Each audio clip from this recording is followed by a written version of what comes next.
No.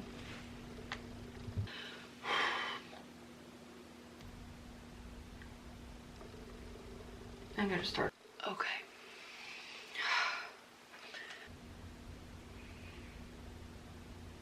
I'm gonna start over. I don't know. Let's start over.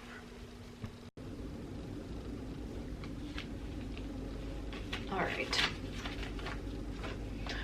This is my 5th time filming this intro. I have kind of just been tongue-tied and nervous because I don't really know what to say or how to say things, and I'm not the best at just winging it and speaking. But I just wanted to give you some insight before I really dive into my video about what my life has been for the past 8 months. So if we rewind to 8 months ago, I was graduating from college. I was on a high. I won the grand jury prize for my thesis film, and you know, things were good. I was living a good life. I thought I was gonna just graduate, find a job within a month, and that has not been the case. So I have been applying to jobs for around 8 months and nothing's really come of it. So I've kind of just felt very discouraged and in a rut for the past 8 months. Just feeling like I'm not good enough, I'm not qualified, why did I study this? Just, you know, all of those things you think when things aren't working out. On top of that, I have also been moving, or not have also, I had to move out of my childhood home, which was hard for me because I was away at school for 4 years. So I wasn't really appreciative of my house, and the house was kind of just put on the market, and it wasn't like a pre-planned, you know, move. It wasn't like I knew it was coming. It just kind of happened.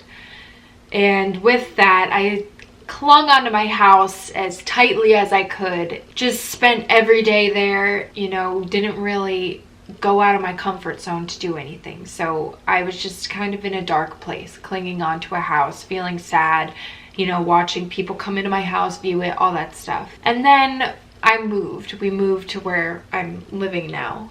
And while I was moving, I found this letter that I wrote back when I was a sophomore in high school. It's dated May 6th, 2013. While I was in this dark place, I found this letter and I read it. At first, I was very upset with myself because I felt like I'd let my 16-year-old self down. When I was 16, I was fearless. I was making YouTube videos. I didn't care what anyone thought of me. It was just this amazing, you know, bliss. Like at this time, if I wanted to do something, I did it. It didn't matter if I didn't have the budget. It didn't matter if I didn't have the crew. I made it happen. And me being my 22-year-old self now and being swarmed by all this self-doubt and being stuck, I just felt sad. I was like, my 16-year-old self would be so disappointed. And then I decided to read the letter again, and I found some advice that my 22-year-old self needs to take. And when I was 16, I think I might have been more mature than I am now. So this advice has kind of helped me get out of a rut, and I'm excited to change my life and make it better and live it more positively and be more excited about life and go after what I want fearlessly like I did when I was 16. So I'm just going to read you some parts of the letter, and hopefully maybe this advice can help you out too. All right. I'm going to skip around in this letter just because some of the stuff is just irrelevant. So it starts off with, Dear Caroline, you are a sophomore in high school located in New Jersey. I feel like I should bleep that out. You were and always will be born on February 12th, and I love that because you were born on the same day as Abraham Lincoln. I'm going to skip forward and talk about my life then.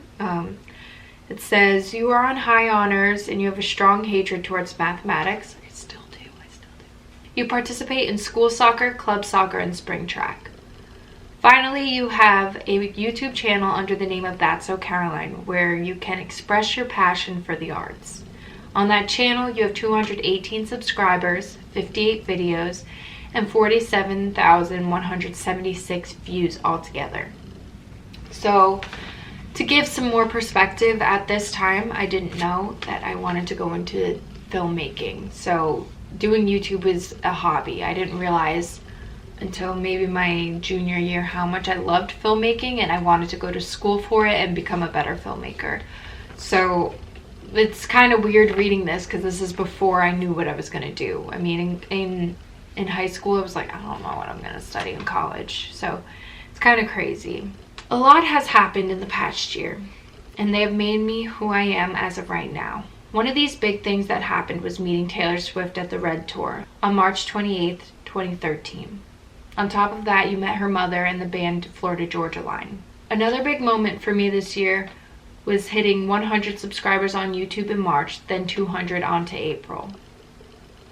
You also went to the SNL set and realized how much you love filmmaking and production. This was a big time, I guess. This was a pivotal time. This was before I knew what I was going to do. This is when my YouTube channel was just beginning, and it's crazy. The less self-doubt you have and the less questioning you have about yourself and your skills and your confidence. I think the most pivotal part of this letter and the purpose of this video is the advice I gave to myself. And it has a list of things to worry about and things to not worry about. It starts off by going things to not worry about. 1, embarrassing yourself. Let's face it, somehow you're always going to manage to screw things up.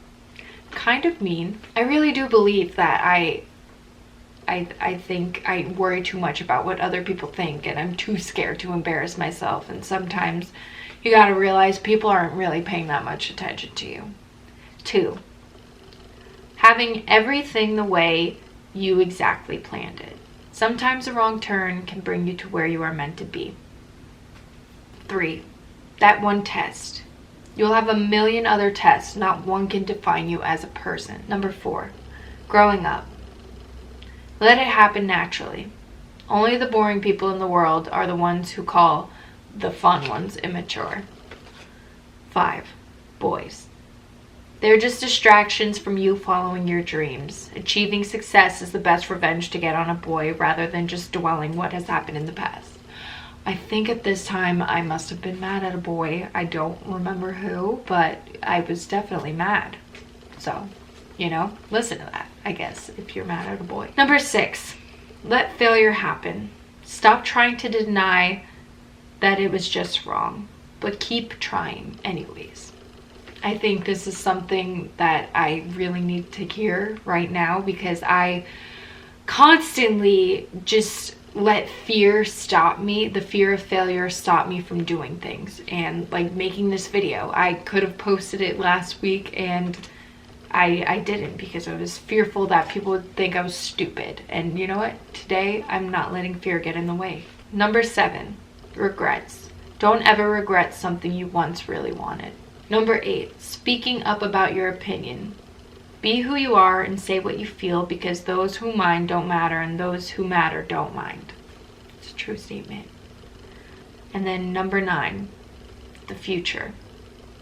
Worry about that tomorrow, que sera, which is whatever will be, will be. And it's true. I spend my time planning out my life all the time, and I'm like, I didn't do this by this time, I didn't do this by this time. And it's just like, life is a process and everyone has a different path. Stop comparing yourself, and that's something I really need to stop doing. Whatever will be, and whenever the right time is, it'll happen. Then 10, haters. The best way to destroy an enemy is to make him a friend. And this was during the time where I started getting YouTube hate, and it was pretty discouraging, but I'm glad I didn't give up my channel.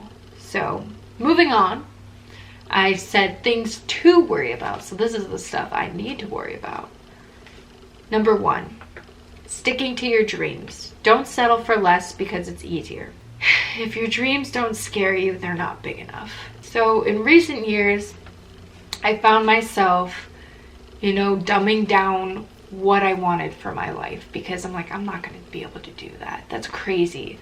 Because I feel like in life we're taught like not to brag, not to aim high or whatever. You don't want to make empty promises, which is a huge thing in my life that I get hung up on. But in doing that, I've just been attracting like this negative energy where it's like, I'm not good enough for that. I can't do that. But it's like, if it's a dream and it's something that you really want, you can make it happen. And I think that's something I need to take more seriously. Number 2, being kind to others. Compliment, don't judge, be open-minded. Number 3, living for now. Be in the moment and create memories. Number 4, be fearless. You are not living until you step out of your comfort zone, which is something I'm really trying to work on right now, because I like stepping out of my comfort zone. The pride you feel after you were scared to do something and then you just do it and it's really not that bad. It's an amazing feeling. Number 5, be a leader for the right reasons. Sometimes it just takes one person to change a million minds. Don't be afraid.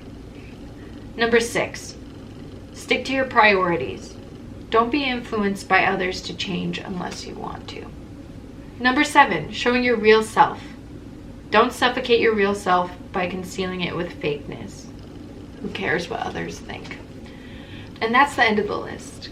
I think these are some great rules to follow, I guess. Yeah, it just really spoke to me when I was 16. I wholeheartedly believe that I followed this like religiously.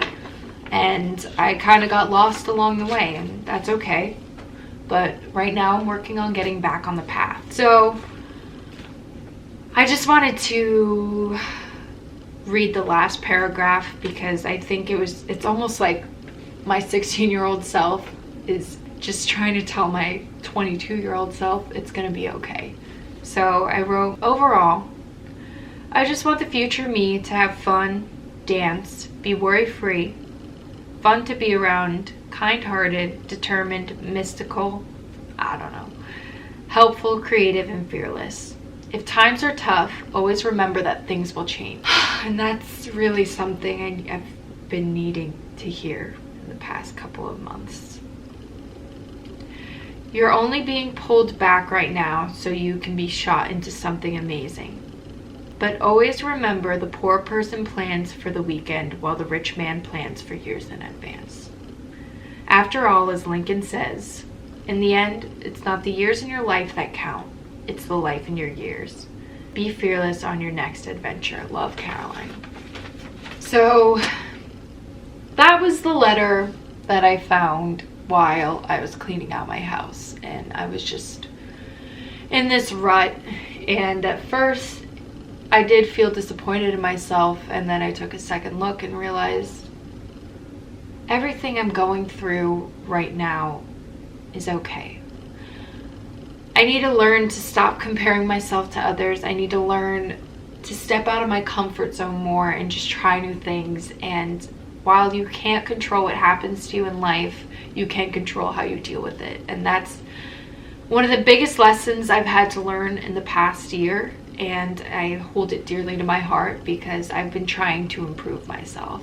And I've, redecorated my room here. I've made a vision board. I have all these great plans for myself, and I'm so motivated to do them. I even have this that says Carol B Vlogs to 150K. It's a reach. Oh, this fell. So I have it say that it says this, it's backwards on that. But yeah, if you want to help me out with that, subscribe. I know it's a big challenge, but I want to just, as my 16-year-old self said, if your dreams don't scare you, they're not big enough. And that's a scary challenge to get to. I don't know if it is a scary challenge, but for me at least, I don't know. I'm excited for this year. I'm excited for change. I'm excited for life. I've learned in the past week that you can't take life for granted. Life is unpredictable and fragile. So I need to just conquer everything I can now. I just want to spend my life working on my passion. I am going to be working a lot harder. I am working to become a better person. I want to be a better friend this year. I want to be a better videographer. I want to improve my skills. I want to put myself out there, and I'm just very excited. And even though January's passed and it hasn't been the best month for a lot of people, I am choosing to start my new year on February 1st because I just have this feeling that like this dawning is coming of greatness, and I sound so preachy right now, but I just have this feeling that something good is coming for the whole world. And I don't know, I'm just excited, and I hope you guys are excited too. And I hope today has been a good day for you, and I hope this video might help you out if you are feeling in a rut or feeling the way I've been feeling. I hope you have a great day, and I hope this video, you know, maybe spoke to you or something. I don't know. But yeah, I hope you have a lovely day either way. So, yeah.